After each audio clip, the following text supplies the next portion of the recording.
We're talking about Antoine's speech on marijuana. His original claim was that the legalization of marijuana in the United States will have an almost negligible positive effect on the economy. My refutation claim is that the legalization of marijuana will almost have a positive effect on the U.S. economy.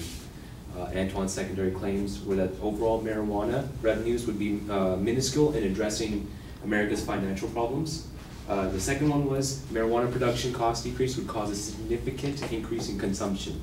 So talking about his first claim, which was overall marijuana revenues would be minuscule in addressing America's financial problems, Antoine said that we are $60 trillion in debt. But according to usgovernmentdebt.us and usdebtclock.org, we are currently $18 trillion in debt, a fraction of what he said. Also, what was noted by him, just a year's savings would cover the full cost of anti-terrorism port security measures in America.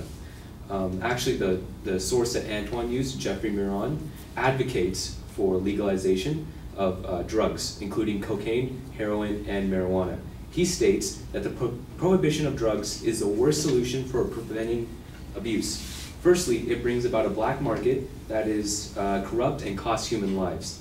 Also noted by Jeffrey Miron, if it legalized drugs, the United States could save $85 to $90 billion per year.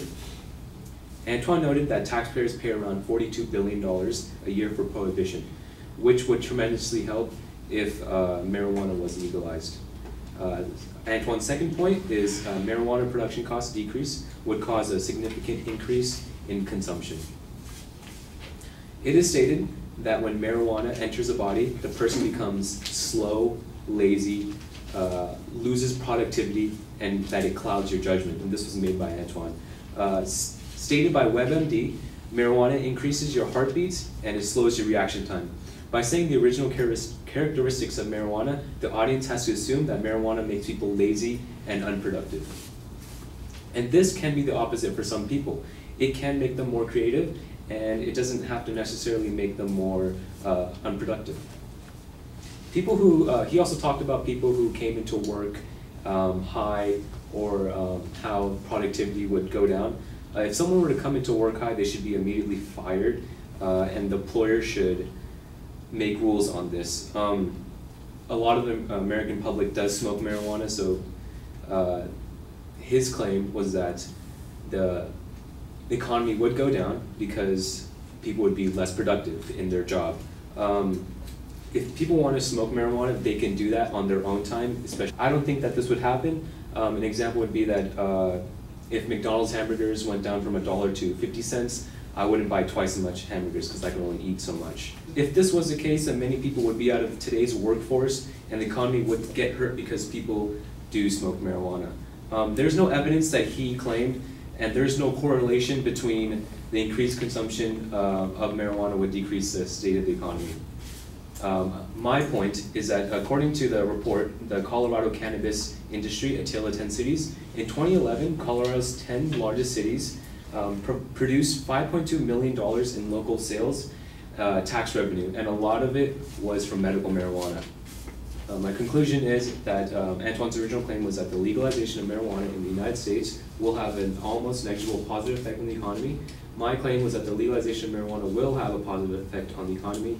His two secondary claims were that overall marijuana revenues would be minuscule in addressing America's financial problems, and the second one was marijuana production costs decrease would cause a significant increase in consumption.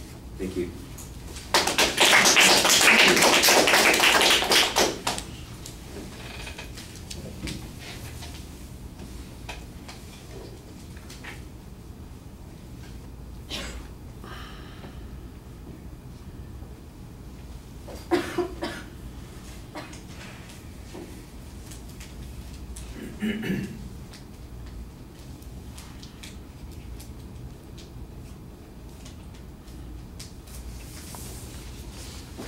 Clear.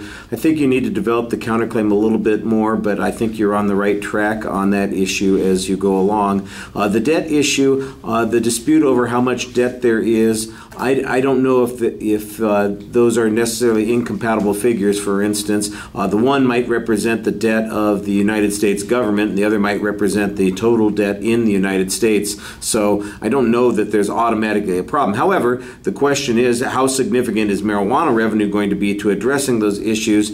And I think that you need to build this argument up a little bit more. The main point that you have are the costs of where somebody is talking about, it's $90 billion that we're talking about, but there's not much of an explanation on that, and I think that needed more information.